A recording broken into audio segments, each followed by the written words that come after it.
Guys ব্যাগপত্র নিয়ে বৃষ্টির মধ্যে বেরিয়ে পড়েছি। তো গাইস এখন আমরা তো উবেরে উঠে পড়েছি, তো স্প্ল্যানেড নামবো, নেমে ওখান থেকে বাস ধরবো। তো কোন বাসে উঠছি, কত টাকা টিকিট, সব তোমাদেরকে জানাবো, চলো দেখতে থাকো।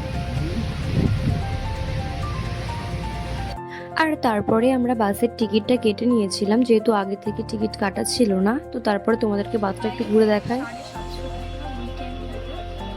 750 যাই হোক, নতুন কিছু করা যেতেই পারে।